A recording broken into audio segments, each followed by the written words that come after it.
8절 같이 읽습니다. 시작. 보라, 장차 한 왕이 공의로 통치할 것이요 방백들이 정의로 다스릴 것이며 또 그 사람은 광풍을 피하는 곳, 폭우를 가리는 곳 같을 것이며 마른 땅의 냇물 같을 것이며 곤비한 땅의 큰 바위 그늘 같으리니 보는 자의 눈이 감기지 아니할 것이요 듣는 자가 귀를 기울일 것이며 조급한 자의 마음이 지식을 깨닫고 어눌한 자의 해가 민첩하여 말을 분명히 할 것이라.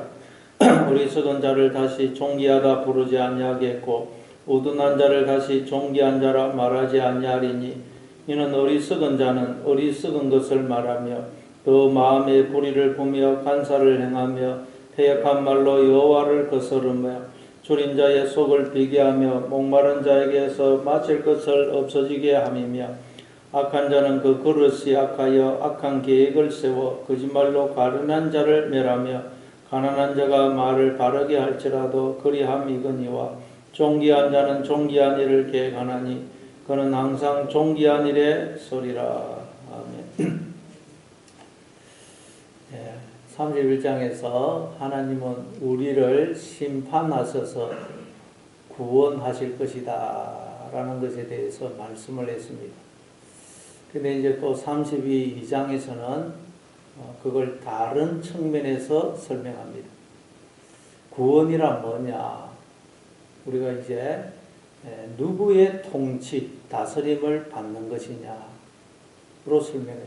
우리는 지금 가짜 왕들의 다스림을 받고 있는데 진짜 왕, 의의 왕의 다스림을 우리가 받게 되어서 하나님 우리를 구원하실 것이다. 그렇게 설명합니다. 1절에 보니까 보라, 장차 한 왕이 공의로 통치할 것이요 방백들이 정의로 다스릴 것이며 장차 한 왕이 공의로 우리를 통치하게 될 것이다. 한 왕이 올 것이다. 그 왕에 우리가 다스림을 받게 될 것인데 그게 구원이라는 것입니다. 그러니까 지금 우리는 불의한 왕의 가짜 왕들의 다스림을 받고 있다는 것입니다. 여러분의 왕은 누굽니까? 우리가 그것의 다스림을 받고 있는 것, 그게 나의 왕이죠. 우리가 돈의 다스림을 받고 있으면 돈이 나의 왕입니다. 권력의 다스림을 받고 있으면 그게 나의 왕이고 눈에 보이는 것들의 다스림을 받고 있다. 그럼 그것이 나의 왕입니다. 그런데 그것은 성경에 알면 가짜 왕이라는 거죠. 불의한 왕이라는 것입니다. 세상 임금이라는 것입니다. 세상 임금은 예수님에 의하면 나보다 먼저 온 자는 다 절도요 강도다 그랬죠. 도둑이라는 거예요. 우리를 속이고 우리에게 권세를 부리고 압박하고 그래서 나에게서 생명을 도둑질하고 나를 죽이고 멸망시키는 가짜 왕이래. 가짜. 근데 이제 앞으로 진짜 왕, 의의 왕이 오셔서 우리를 다스리게 될 것이다. 그게 구원이라는 것입니다. 왕이 달라지는 것이 구원이라는 것입니다. 우리가 지금 다스림 받고 있는 왕이 달라지는 것. 그래서 이제 의의 왕, 그분이 예수님이죠. 예수 그리스도. 그분이 오셔서 의로, 공의로 통치할 것이라고. 공의. 제데크입니다. 제데크. 이것은 성경에서 말하는 의라는 것은 이 하나님과 우리가 바른 관계를 맺은 상태를 의라 그래요. 제데크. 그러니까 예수님은 오셔서 어떻게 우리를 다스리시느냐? 항상 우리를 하나님께로 돌이켜서 우리가 하나님과 바른 관계를 맺는 상태로 우리를 다스린다. 항상 우리가 하나님과 바른 관계를 맺도록. 그래서 우리가 하나님의 모든 생명과 복에 참여하도록 우리를 다스립니다. 우리가 하나님의 성품과 마음을 품는 자가 되도록 우리를 다스린다. 우리 속에 있는 모든 죄와 더러움을 다 제거하고 우리를 정결한 자가 되도록 정금 같은 자가 되도록, 복이 되도록, 하나님을 닮은 하나님의 자녀가 되도록 의의 왕이 계속 우리를 다스린다. 그래서 여러분, 이 의의 왕이 우리를 다스리면 그냥 우리를 대충 넘어가는 게 아니라 우리 속에 죄가 있고 더러움이 있는데도 그냥 대충 넘어가지 않는다. 왜? 우리를 정결한 자, 정금 같은 자가 되도록 우리를 다스리기 때문에. 그래서 이 왕이 우리를 다스리면 처음에는 더 힘들 수도 있다는 거예요. 더 고달프게 느껴질 수도 있다는 거예요. 이스라엘 백성들이 그랬죠. 애굽의 바로 왕이 다스릴 때보다 하나님이 왕이 되어 다스리니까 어떻게 되니 더 고달파요. 광야에서 사는데 이거 애굽에 있을 때보다 더 힘들어요.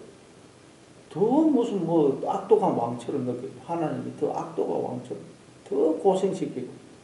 왜냐하면 하나님은 우리의 이 본성을 거슬러서 우리를 진리의 길로, 생명의 길로 인도하니까 우리는 자꾸 죄의 길로 가고 싶은데 그걸 안 놔두고 우리를 의의 길, 진리의 길, 생명의 길로 인도를 하니까 너무 처음에는 힘이 들고 고달프고 하나님이 무슨 뭐 악독한 왕처럼, 독한 왕처럼, 무슨 왕처럼 느껴질 수도 있다는 거예요.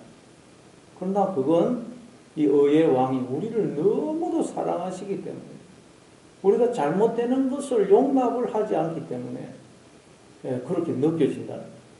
그래서 이 하나님이 우리의 왕이 되어 우리를 다스리면 때로는 너무 고달프다, 힘들다는 거예요. 우리의 본성을 거슬러서 의의 길, 진리의 길, 생명의 길로 인도하시기 때문이라는 거예요. 그게 공의로 통치한다는 거예요. 그리고 방백들이 정의로 다스릴 것이며, 방백들. 이 방백은 누구겠어요? 우리가 하나님, 주님의 다스림을 받게 될 때, 그게 우리가 방백이 됩니다. 그러면 우리도 정의로 다스리게 되는 정의로. 정의라는 것이 미시파트인데 하나님의 성품, 속성을 이렇게 표현한 게 미시파트입니다.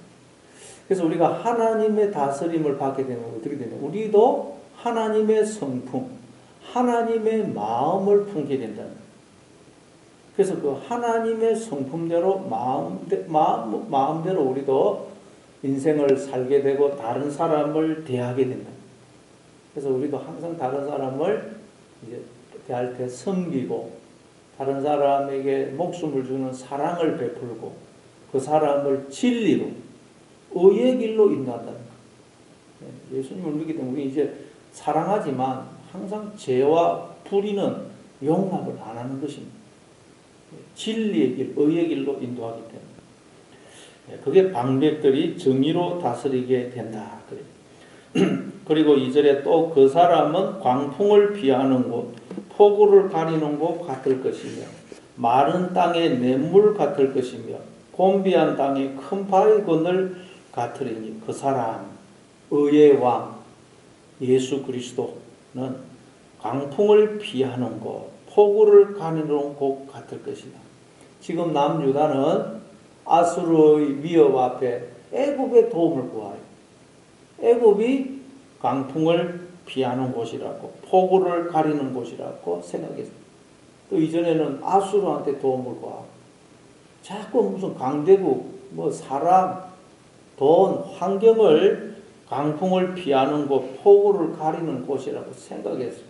그런데 그건 지나고 보니까 전혀 피난처가 되지 못한다는 것이 다 드러나요. 여러분, 우리도 인생을 살다 보면 강풍이 밀어닥치고 폭우가 쏟아집니다. 그럴 때 우리는 뭐 돈을 주로 의지하고 뭐 권력을, 내 지식을 뭐 그런 걸 피난처로 생각합니다. 그러나 인생을 살아보면 그런 것들은 전혀 피난처가 되지 못한다는 것을 우리가 깨닫게 되죠. 오직 의의 왕이신 주님만이 우리의 피난처가 되신다. 우리 인생을 통해서 그걸 깨닫는다. 그래서 강풍이 밀어닥치고 폭우가 우리에게 쏟아지는 경험을 하는 것입니다. 왜? 주님만이 우리의 피난처가 되신다는 것을 하나님께서 우리도 깨닫게 하시기 위해서. 그래서 우리가 이 광풍이 몰아닥치고 폭우가 내려질 때 우리는 주님께로 피해야 됩니다. 주님을 바라보고 주님만 의지해야 됩니다. 그러면 광풍이 불고 폭우가 쏟아져도 우리는 두려워할 것이 없는 것입니다. 또 마른 땅의 냇물 같을 것이다. 그래, 마른 땅. 마른 땅의 냇물. 마른 땅에는 아무리 그냥 씨를 뿌려도 싹이 안 나고 열매를 안 맺습니다. 우리도 인생을 살다 보면 아무리 노력을 해도 아무 열매가 없는 것 같은, 결과가 없는 것 같은 그런 경험을 할 때가 있습니다. 그런데 냇물 같다. 마른 땅. 그러면 그걸 마시고 또 물이 얼으면 거기에 싹이 나고 열매가 맺지 않습니까? 곤비한 땅에 큰 바위 그늘 같으리. 곤비한 땅, 광야를 지나는데 햇볕은 내리쬐는데 그냥 그늘이 없으면 죽을 것 같은데 우리 주님이 큰 바위 그늘이 되십니다. 우리도 인생 광야를 지날 때 막 지치고 햇볕은 쏟아지는데 피할 곳은 없고 그걸 얼마나 많이 경험합니까? 근데 우리 주님이 그늘이 되십니다. 그러니까 주님만이 우리의 구원이 되신다는 거예요. 무슨 일이 생겨든 우리는 항상 주님 바라보고 의지해야 된다는 것입니다. 그리고 여러분 우리도 이런 존재가 되어야 됩니다.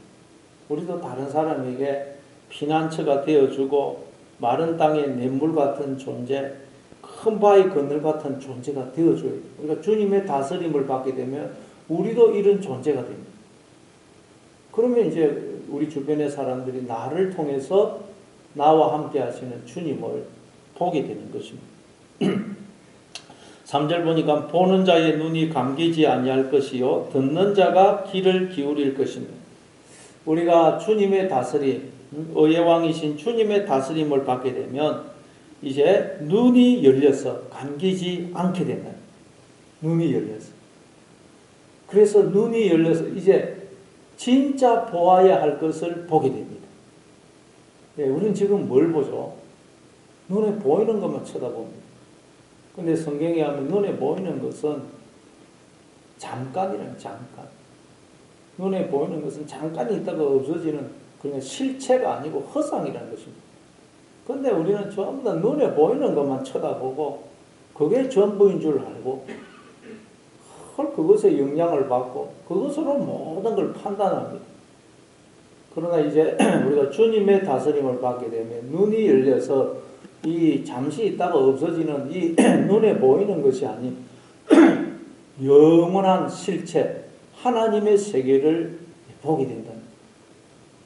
우리가 주목하는 것은 보이는 것이 아니요 보이지 않는 것이니 보이는 것은 잠깐이요 보이지 않는 것은 영원합니다. 보이는 것은 잠깐 있다가 없어지는 허상이라는 것입니다. 실체가 아니라. 근데 이제 우리가 주님의 다스림을 받게 되면 눈이 열려서 실체, 영원한 그 하나님의 세계를 보게 된다는 거죠.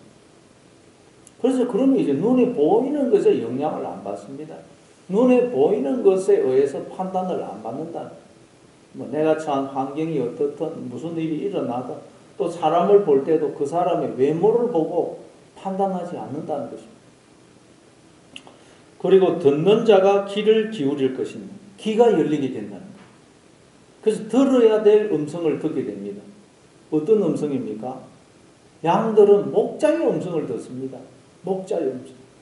우리는 지금까지 목자의 음성을 안 듣고 강도 도둑의 음성을 들었어요. 세상에서 들려오는 소리, 소문들 듣고 그냥 마음의 평안을 잃어버리고 마음이 불안하고 이러지 않습니까? 누가 말 한마디 하면 그거 가지고 꼬투리 잡아가지고 싸우고 우리 지금 그러고 있어요. 왜? 목자의 음성을 안 듣기 때문에. 그러나 이제 주님의 다스림을 받게 되면 우리는 목자의 음성, 양은 목자의 음성만 들어야 됩니다. 강도 도둑 음성은 들으면 잡혀갑니다. 목자의 음성. 그래서 우리가 하나님의 음성만 듣게 되면 세상에 무슨 소리가 들리든 누가 무슨 소리 하든 그런데 요동하지 않는다.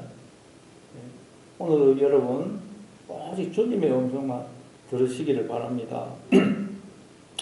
4절에 보니까 조급한 자의 마음이 지식을 깨닫고 어눌한 자의 혀가 민첩하여 말을 분명히 할 것이라. 이제 조급한 자가 지식을 깨닫게 되어서 조급해하지 않는다는 거예요. 우리가 하나님의 다스림을 받지 않으면 늘 조급합니다. 성급합니다. 그래서 하나님을 기다리지 못하고 그냥 뭐 환경이 조금만 변해도 불안하고 두려워하고 불평원망합니다. 광야 생활을 하던 이스라엘 백성들이 그러죠. 조금만 기다리면 될 텐데, 그러면 하나님이 다 알아서 해줄 텐데, 저 기다리지 못하고 성급해가지고 막 불평원망하지 않습니다. 그런데 이제 하나님의 다스림을 받게 되면 우리가 지식을 깨닫습니다. 아, 하나님은 다 선한 뜻을 가지시고 대책을 다 세우시고 내 인생을 인도하시구나 알기 때문에 무슨 일을 만나든 그냥 요동하지 않고 하나님의 그 하나님을 기다리게 됩니다. 오늘도 여러분 뭐 무슨 일을 만나든 하나님을 기다리시는 여러분 되시기를 바랍니다. 어눌한 자의 혀가 민첩하여 말을 분명히 하게 될 것입니다. 말을 이제 쓸데없는 말을 안 하고 딱 해야 할 말을 하게 된다. 왜 그렇습니까? 이제는 하나님이 주시는 그 음성만 듣고 딱 말을 하기 때문에 말이 분명해진다는 말이. 예수님이 그랬었죠. 예수님이 마가복음 1장 21절에 보니까 그들이 가브나움에 들어가니라. 예수께서 곧 안식일에 해당에 들어가 가르치심에 무사람이 그의 교훈에 놀라니 이는 그가 가르치시는 것이 권위 있는 자 같고 서기관들과 같이 아니함일러라. 서기관들, 뭐 바리새인들, 학자들 얼마나 말을 잘합니까? 근데 그런 말과 다르더란 거예요. 예수님의 말씀은 너무도 권세가 있고 분명하더란 거예요. 세상의 학자들 뭐 얼마나 말을 잘합니까? 근데 뭐 자기들 잘 알지 못하고 말이 복잡합니다. 근데 우리가 예수님을 묻게 되면 말이 분명하다는 거예요. 말이 분명해집니다. 왜 그럴까요? 예, 하나님의 음성만 듣고 그 음성을 딱 말로 하기 때문에 말이 분명해지는 거예요. 세례요한은 나는 광야에서 외치는 자의 소리라고 그랬죠. 소리. 우리는 하나님의 소리입니다. 소리는 뭐예요? 제가 지금 말을 하는데 말이라는 것은 소리라는 이 그릇 안에 뜻이 내용으로 들어가 있습니다. 그럼 소리는 여러분 귀에 탁 주파수가 되어서 고막을 탁 때리고 소리는 그 그릇이기 때문에 껍데기이기 때문에 깨져서 사라져야 됩니다. 그러면 뜻이 분명하게 전달됩니다. 근데 이 소리가 사라지지 않으면 뜻이 분명하지 않습니다. 그 소리가 사라지지 않는 현상이 하울링이죠. 스피커에서 하울링이 막 생기면 이 하울링은 소리가 사라지지 않는 거예요. 그러면 못 알아듣습니다. 왜 우리의 말이 분명치 않느냐? 우리는 소리이기 때문에 빨리 사라져야 돼요. 그래야 이 주님만 드러나는데 소리인 우리가 그냥 나를 드러내려고 나를 주장하려고 소리가 안 사라지니까 하울링이 생기고 에코가 생겨가지고 그 무슨 내용인지 알아듣지를 못하는 거예요. 그럼 여러분 우리가 뜻이 분명하시려면 나는 사라져야 됩니다. 나는 사라지고 주님만 딱 드러나셔야지. 내가 자꾸 살아있으면 뜻이 분명하지 않습니다. 말이 그냥 무슨 말인지 몰라요. 오늘 여러분 나는 사라지시고 주님만 딱 드러나시도록 하심으로 여러분의 말이 권세가 있고 분명해지기를 바랍니다. 5절에 보니까 어리석은 자를 다시 존귀하다 부르지 아니하겠고 우둔한 자를 다시 존귀한 자라 말하지 아니하리니. 이제는 어리석은 자를 존귀하다 부르지 않는다. 이 세상에서는 뭐 이렇게 부자로 살고 뭐 그냥 자기 하고 싶은 대로 하면서 사는 사람, 그런 사람 우리는 다 존귀하다 부르고 부러워합니다. 그러나 이제 눈이 열리게 되면 그런 사람 부럽지가 않은 거예요. 군대가 제가 있으니까 휴가 갔다 오면 사람들이 뭐 얼마나 술을 많이 마셨느냐, 뭐 사창가 얼마나 많이 갔느냐, 그거 자랑하고 그런 사람 부러워해요. 그건 얼마나 어리석은 것입니까? 세상 사람들이 그래요. 보면 하나님 없이 사는 사람들은 뭐 아무리 부자로 살고 자기 하고 싶은 대로 살아도 우리가 이제 믿음의 눈으로 보면 그 사망의 길로 가는 거예요. 사망의 길. 그런 사람을 이제는 우리는 존귀하다 부르지 않는다. 6절에 보니까 이런 어리석은 자는 어리석은 것을 말하며 그 마음에 불의를 품며 간사를 행하며 패역한 말로 여호와를 거스르며 줄인 자의 속을 비게하며 목마른 자에게서 마실 것을 없어지게 함이며. 왜냐하면 어리석은 자, 하나님이 없는 사람은 다 우리가 이제 믿음의 눈으로 보면 아무리 그 사람이 부자고 자기 하고 싶은 대로 하면서 살아도 보니까 어리석은 것을 말해요.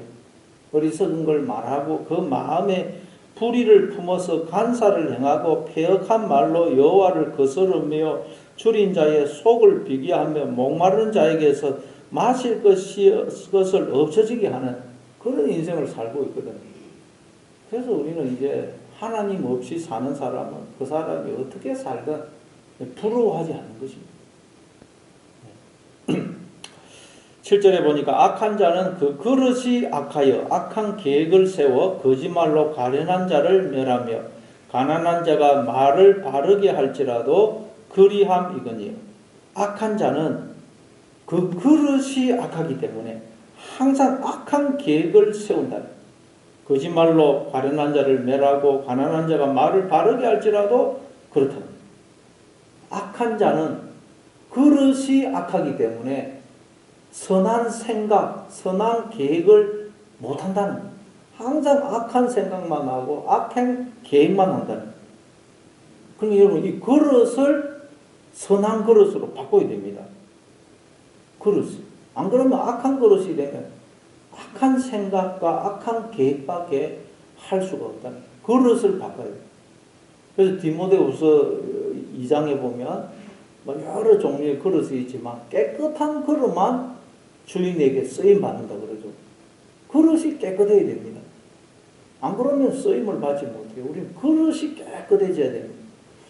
근데 여러분 그릇이 깨끗해져야 된다 그러니까 우리 자꾸 오해를 해요. 그러면 돌을 닦고 수양을 하고 금욕을 행해야 되나?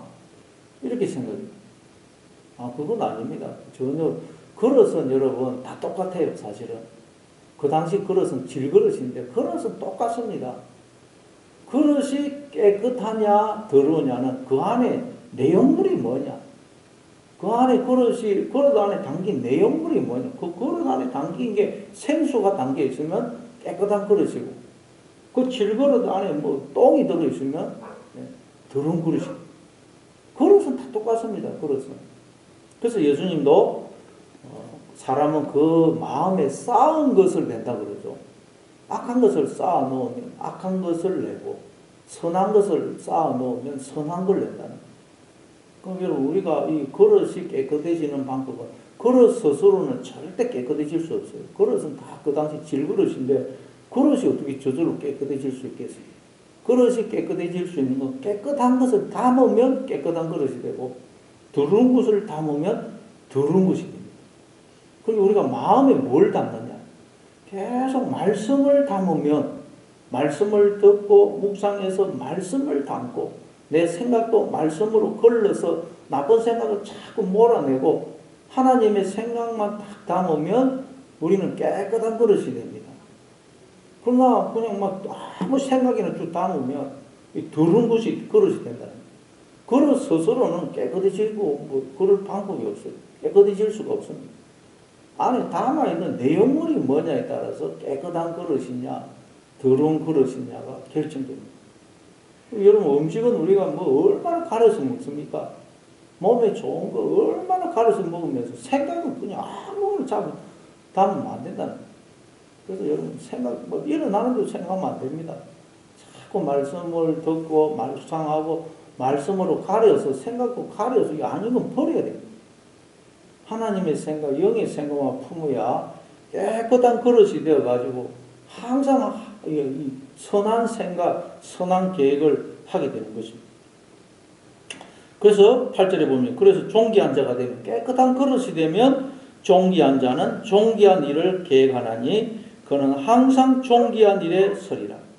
우리 속에 이 말씀이 주님이 꽉 차 있으면 항상 우리는 존귀한 일을 계획을 하고 존귀한 일에 서게 된다고 그렇게 말합니다. 그러니까 여러분 우리 그릇이기 때문에 그릇 스스로는 깨끗해질 수 있는 방법이 없습니다.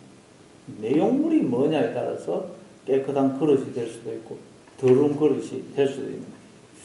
그래서 오늘도 여러분 늘 주님을 마음에 모시고 주님의 다스림, 말씀의 다스림, 성령의 다스림을 받는, 그래서 생각도 선한 생각, 말도 주님의 말을 하는 그런 하루가 되시길 바랍니다.